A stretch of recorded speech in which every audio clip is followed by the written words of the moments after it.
If you came hoping to see that same old blue and red pen, well, are you in for a treat? I'm going with black and purple today. We're going to talk about net ionic equations. So let's break this down here. Net. When you go to work, you earn a gross salary and a net salary. Your net salary is what's left over after all the taxes have been taken out. And in this thing, we're going to see that our net equation is what's left over when we've taken out all the lazy chemicals that don't do anything. So this is the overall, or the important part of the equation. Ionic implies that we're going to be looking at ions or ionic compounds, and these are going to be chemical equations, obviously. We're going to need some vocabulary. First word's going to be precipitate. And precipitate is actually Latin, and it means to be thrown headlong. You know such things as precipitation as rain and snow. And you can, the term comes from, things, rain and snow being thrown at the ground. In chemistry, when a chemical falls to the bottom of a beaker or a test tube, it's called a precipitate.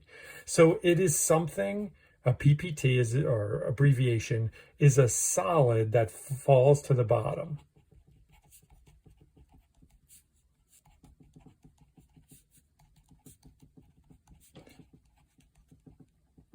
Okay, the opposite of that is an aqueous material, abbreviated AQ. And aqueous comes from aqua, which means it stays in the water, or something that stays in solution is aqueous.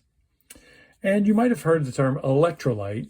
An electrolyte is any charged particle that is staying in solution. So basically in this unit, if you are aqueous and you're ionic, you are an electrolyte.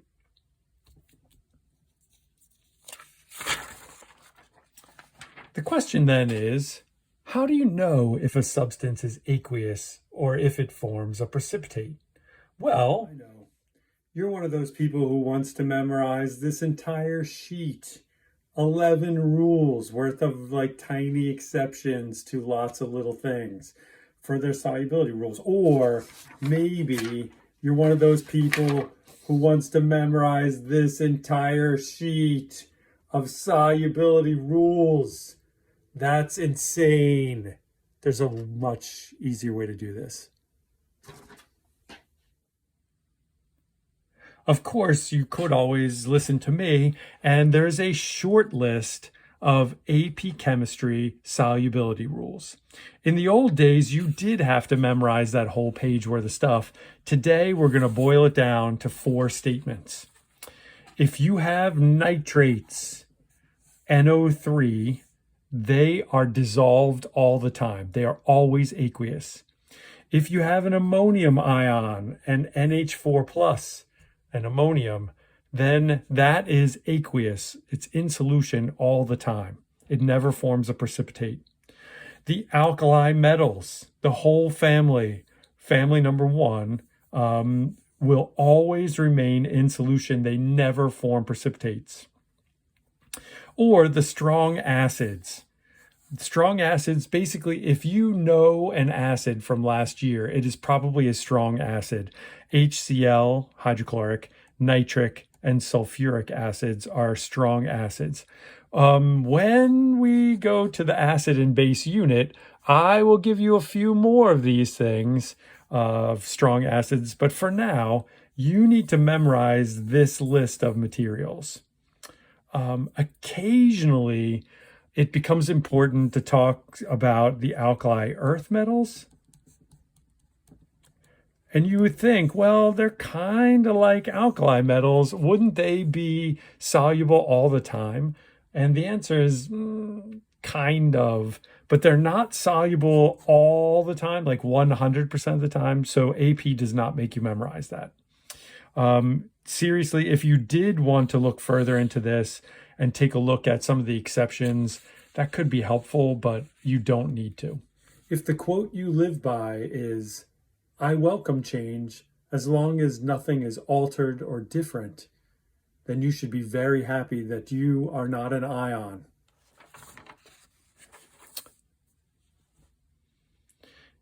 If a chemical species does not change during a chemical reaction, you are going to cross it out. The net part of the net ionic equation is that you need to see a change. If a chemical or chemical species doesn't make any change, then it hasn't done anything. By definition, it has not reacted. And so you're going to get rid of it. What we say is that it has been a spectator ion. What's it mean to be a spectator? Well, if we didn't have COVID quarantine, you could be a spectator at a football game or a baseball game. It means that you sit there and watch other people play games. If you're an ion who's a spectator, you just float around in the water watching other ions react. So if all that you're doing is floating around watching other ions, we cross you out of the reaction. Okay, just like redox reactions, there's going to be some steps to getting to your net ionic equation. As you get better at this, you can start to skip more and more steps. But in the beginning, I'm going to walk you through every single step. If you think you get the hang of it, you could probably jump straight from the beginning to the end process pretty quickly. So first of all, I've only written half of this reaction. It's double replacement because I've got a compound plus a compound. So I want to figure out, what am I going to make? So in chemistry, we do something kind of like algebra. When you multiplied polynomials together, you might have FOILed them, where you multiplied the first, the inner, the outer, and the last. When you do a chemical reaction, like a double replacement like this, all we do is OI. We put the outer things together and the inner things together. So the Ba and the SO4 will be put together, and the inner things will be put together, the Na and the Br. Now you should look these things up, find an ion sheet, and find out what is the charge of Ba. It's a +2. Sulfate is a -2. So the +2 and the -2 cancel out, and this is the proper formula for barium sulfate. Sodium is a +1, bromine's a -1, +1 and -1 give us a total of 0 charge. So that is also the correct formula. So now the next thing is we need to figure out, do these chemicals form precipitates, or do they split up and dissolve in water? So I'm going to make a few assumptions here. I'm going to change and tell you that these two chemicals were given to us in an aqueous form. If you are told that, you believe it. Even though we don't have a rule for Ba, we don't have a rule for halogens. There's no rule that says all halogens do this, or we don't have a rule that says all alkali earth metals do anything. So if you were on your own, you would assume that that was a precipitate, but I'm telling you it's aqueous, and if I tell you that, you believe it. This one has an alkali metal in it, so you know it's aqueous. How about barium and sulfate? We don't have a sulfate rule, and we don't have an alkali earth metal rule, so this thing is a precipitate. So you can put PPT, or you could put S for solid. Na and Br, well, all alkali metal compounds will dissolve, so this thing is aqueous. So now we're going to write a full ionic equation in which we split apart anything that is aqueous. So I would say my Ba is going to break into a Ba+2 ion, and my Br is going to break into a Br- ion.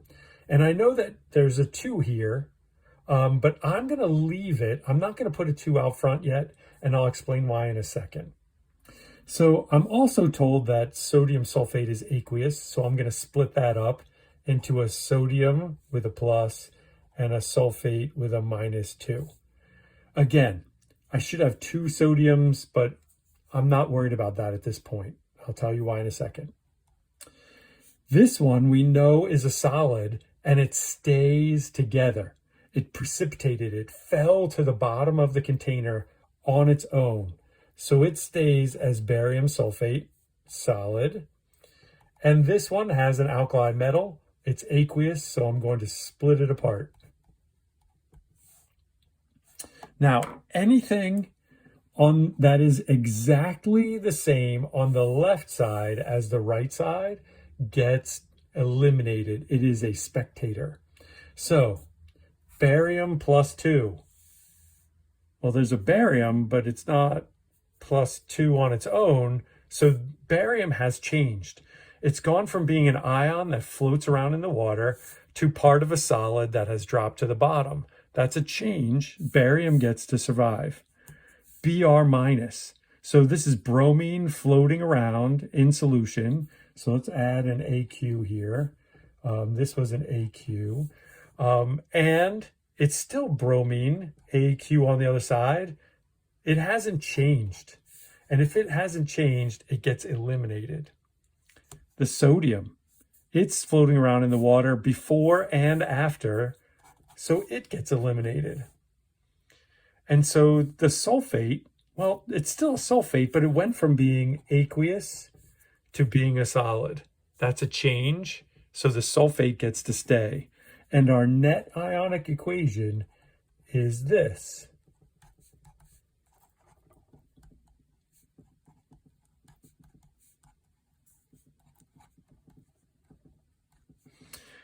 Now, why didn't I bother to say that there were 2 BRs and 2 NAs? Because I knew going in that the BRs and the NAs were going to cancel out. And that actually trying to balance this thing and make sure the ions were correct, it doesn't matter. Because half the time, the chemicals that you're struggling to balance are going to be spectators and they won't do anything. Don't waste your time.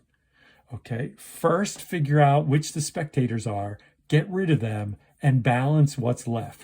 So in the end, I'm left with 1 BA, 1 BA, 1 S, 1 S, 4 O's, and 4 O's. I have 0 charge, plus 2 and minus 2 cancel out, and I have 0 charge. So this thing is balanced.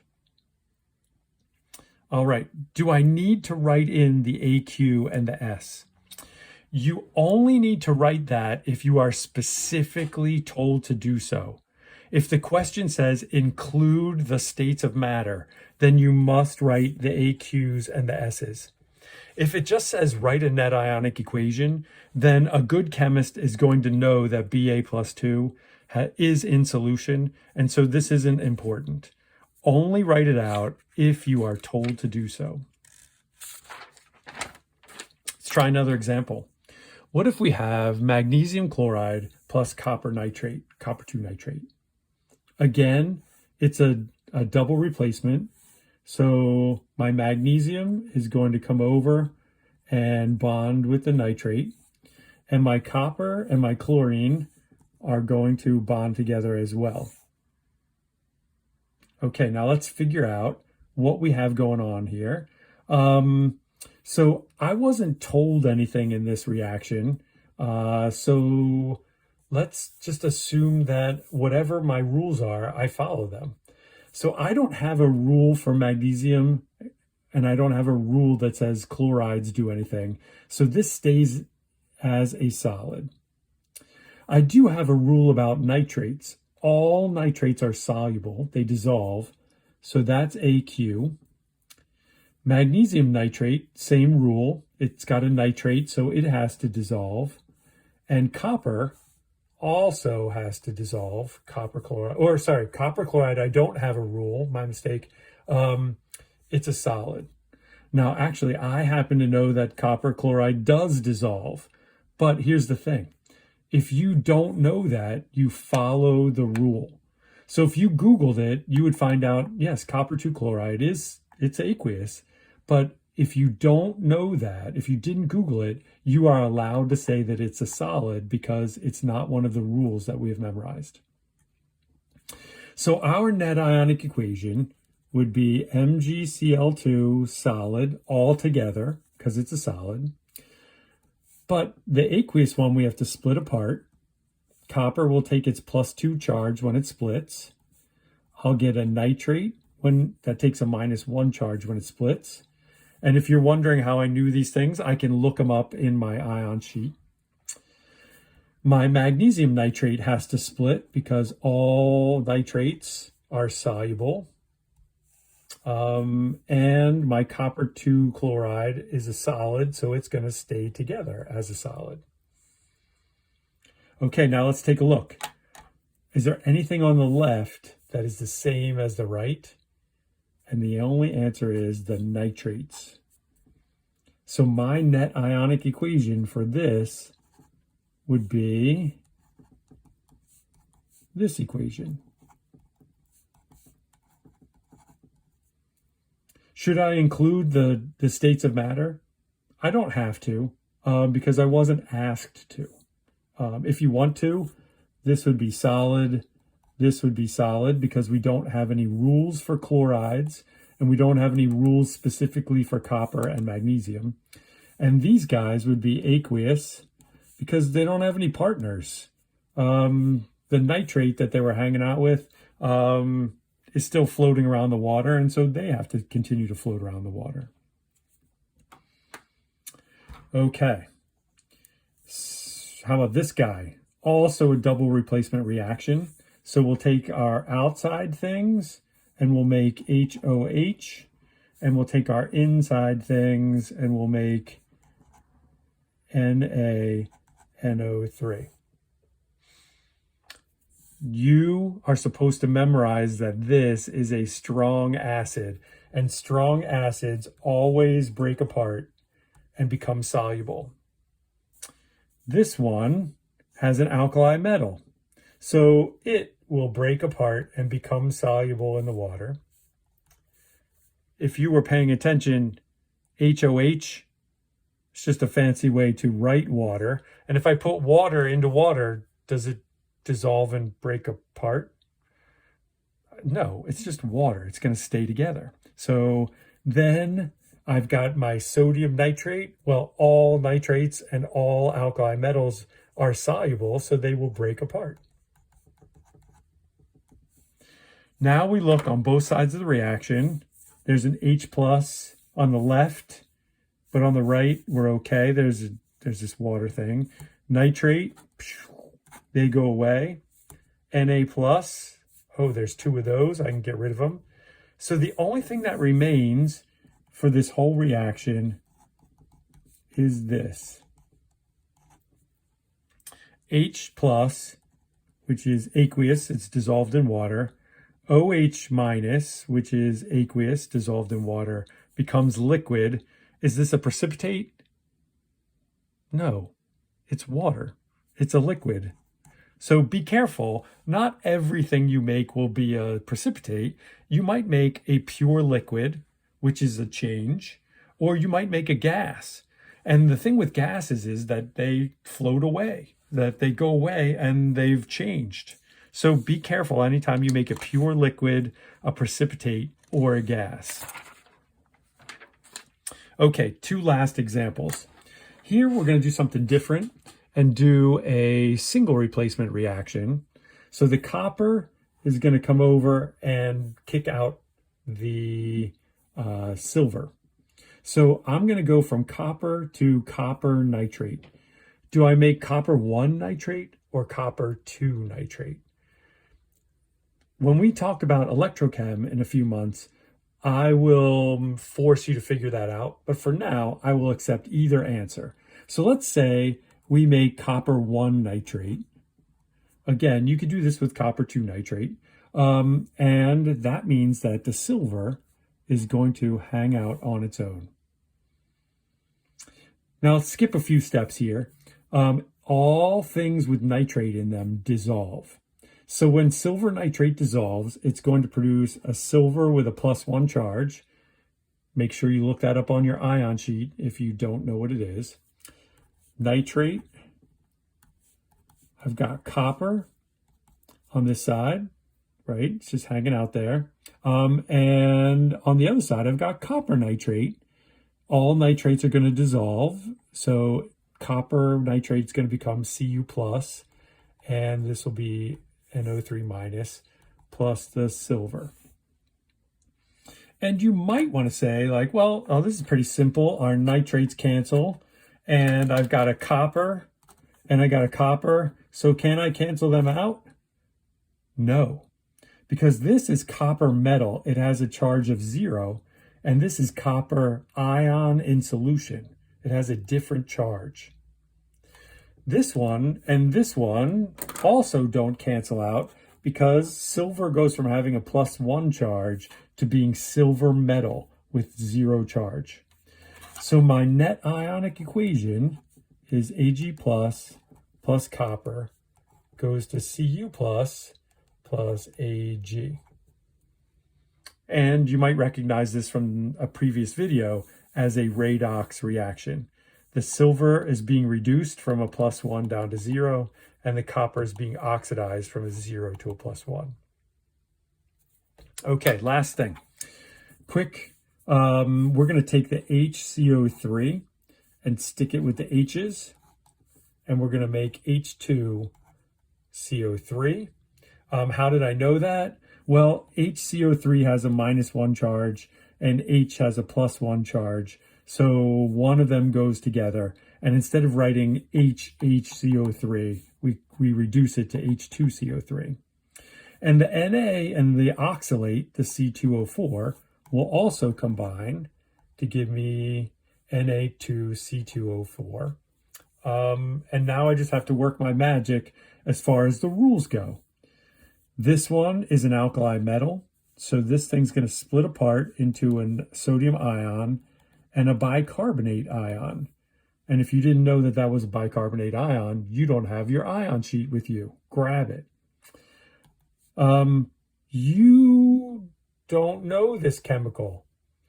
It's oxalic acid, but it doesn't follow any rule that we know of, so we're going to leave it together. We don't know what it is. It doesn't have a rule. It stays together. This thing,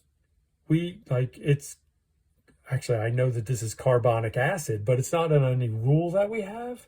So I'm going to leave it together because I don't have a carbonate rule. And this H, although H plus is usually, they're in the alkali metal family, H is unreliable. So I should have crossed out the H's from that beginning list. They're kind of false friends as far as alkali metals go. But we do have an alkali metal here that's a true alkali metal. So I've got this and C2O4 with a -2 charge. Our only spectators this time are the sodium.